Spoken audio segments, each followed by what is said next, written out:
Welcome to my channel. उम्मीद है आप सब खैरियत से होंगे।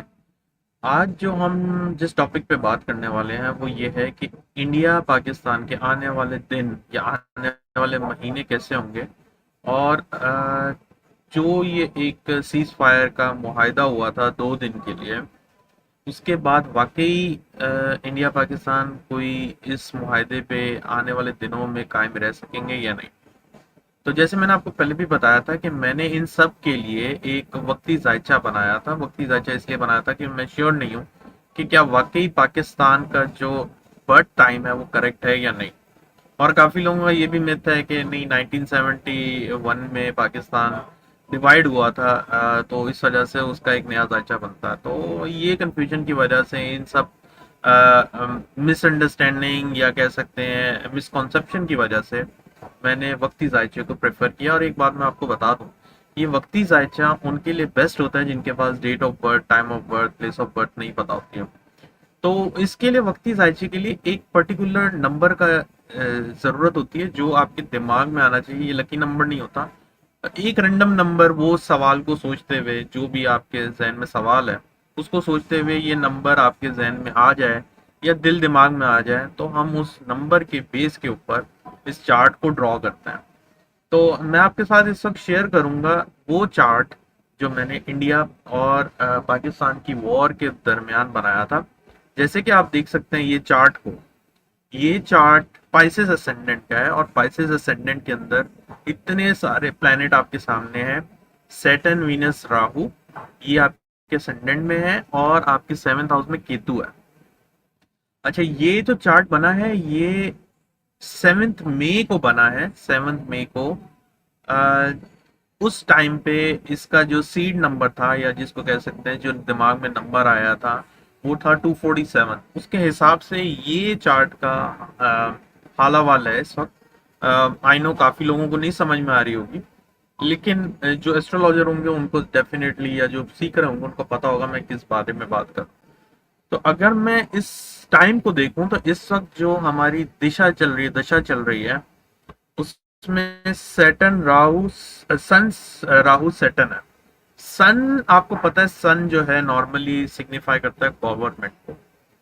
तो गवर्नमेंट, और राहु है आपका इल्यूजन, आपके ख्यालात, और कह सकते हैं कि टेक्नोलॉजी का भी सितारा कहलाया जाता है। सन राहु का कॉम्बिनेशन वैसे अच्छा नहीं माना जाता, और इसको बोलते हैं कि ये एक तरह से ग्रहण लगा हुआ है। अगर ये सन राहु का कॉम्बिनेशन किसी चार्ट में एक ही हाउस में, फिलहाल तो इसमें नहीं है, लेकिन अगर आपको याद होगा कि ये जो इक्लिप्स लगा था उस टाइम पे सन राहु के साथ था, तो एक्चुअली गवर्नमेंट आने वाले दिनों में बहुत ज्यादा क्राइसिस में आएगी। और जो लोग ये समझ रहे हैं कि ऐसा नहीं होगा, तो डेफिनेटली आई होप कि ऐसा ना हो, लेकिन मुझे ऐसा लग रहा है कि आने वाले दिनों में गवर्नमेंट बहुत ज्यादा क्राइसिस में आएगी। इसके अलावा जो सन है वो जो नक्षत्र में है वो है वीनस का। और आप देख सकते हैं वीनस जो है 3812 को सिग्निफाई कर रहा है। तो 3812 का मतलब ये है कि ये जो गवर्नमेंट है, जो बाज़ाहिर दिख रही है, वो बहुत बड़े क्राइसिस में आने वाली है। बहुत जल्दी से मुराद शायद 1 या 1.5 महीने के अंदर मैक्सिमम ये एक बहुत मेजर क्राइसिस में आएगी।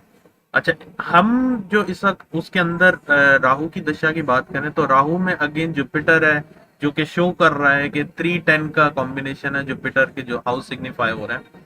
तो मुझे ऐसा लग रहा है कि ये ओवरऑल कॉम्बिनेशन बहुत ज्यादा खराब है। तो नेबर्स और फाइनेंशियल स्टेबिलिटी ये बहुत ज्यादा डिस्टर्ब होगी आने वाले दिनों में। इसके अलावा ये तो है विंशोत्तरी दशा।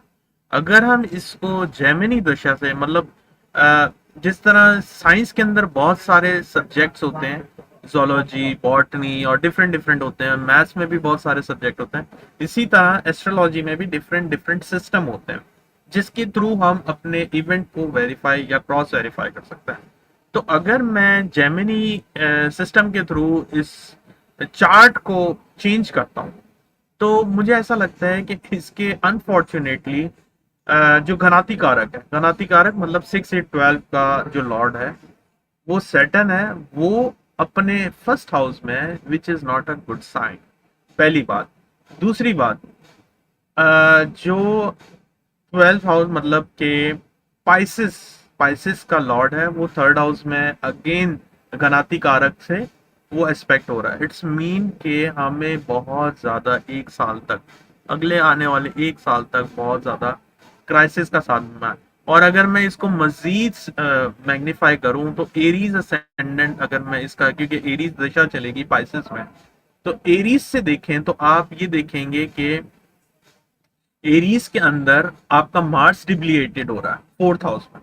तो यहां से अगर हम कुल मिला के बात देखें तो मुझे ऐसा लगता है कि आने वाले एटलीस्ट मार्च 2026 तक तो ये मामला चलेंगे।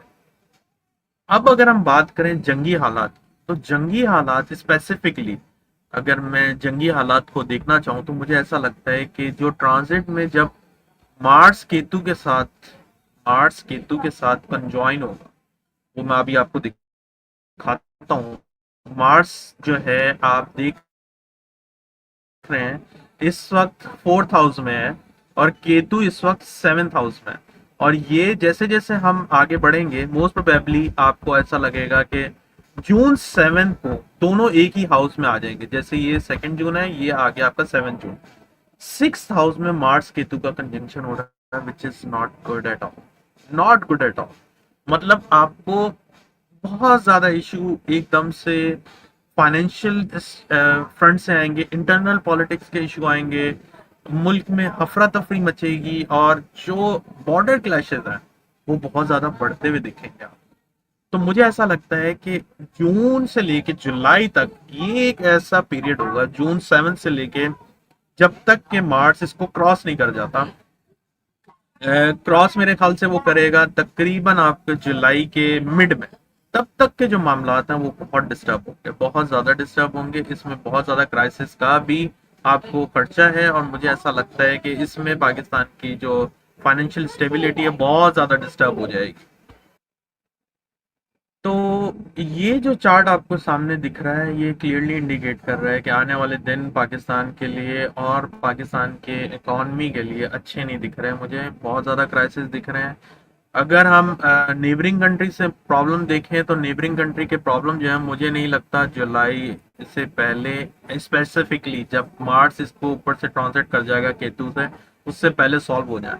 और ये एक लंबी दौरानिया की जंग चलती हुई दिख रही है मुझे। आप लोग ये समझ रहे हैं कि ये सीज फायर हुआ है, मुझे नहीं लगता ये सीज फायर इस वक्त जो है कंप्लीटली रिजल्ट देता हुआ दिखेगा। इसमें आप एलओसी की तो बात ही नहीं करें, एलओसी पे तो अब ये नॉर्मल हो जाएगा कि हर वक्त क्लैशेस चलेंगे, लेकिन जो इंटरनेशनल बॉर्डर है उस पे भी इशू चलेंगे आने वाले दिनों में। वाटर रिलेटेड इशू जो है, मैंने आपको बहुत दफा बताया, क्योंकि अगर आप देखें तो ये जो आपका सब कुछ हो रहा है, ये आपके फर्स्ट हाउस में हो रहा है, जो कि पाइसेस असेंडेंट है, और पाइसेस असेंडेंट है ही वाटरी साइन। तो वाटर रिलेटेड इशू डेफिनेटली आपको बहुत ज़्यादा मिलने वाला है, और मुझे नहीं लगता ये सिंताज मुआहिदा जो है एक इजीली और स्मूथ होके चलने वाला है। ये बहुत ज़्यादा इंटरप्टेड रहेगा, और आने वाले दिनों में डेफिनेटली इंडिया आपको बहुत ज़्यादा चैलेंजेस देता हुआ दिखेगा। उम्मीद है आपको ये मेरी वीडियो पसंद आई होगी। हम इसके ऊपर मजीद आने वाले दिनों में बात करते रहेंगे इंशाल्लाह। लेकिन अगर आपको कोई भी सवाल हो, कुछ भी हो, प्लीज़ कमेंट में अपनी राय का इजहार करें, ताकि मैं उसको आने वाली वीडियोस में इंक्लूड करूं। और फिर हम आने वाले दिनों में कोशिश करेंगे कि मैं बता पाऊँ कि वक्ती जायचा कैसे बनता है, पर्सनल चार्ट कैसे बनता है। ये वो ऐसी चीज़ें हैं जो बहुत इजीली अवेलेबल हैं इंटरनेट पे, इतना कोई बड़ा मसला नहीं है। लेकिन अनफॉर्चुनेटली कुछ लोग इसके भी पैसे लेते हैं जो कि फ्री अवेलेबल है। खैर, अपना बहुत ख्याल रखिएगा, मिलते हैं नेक्स्ट वीडियो में। अल्लाह हाफ़िज़।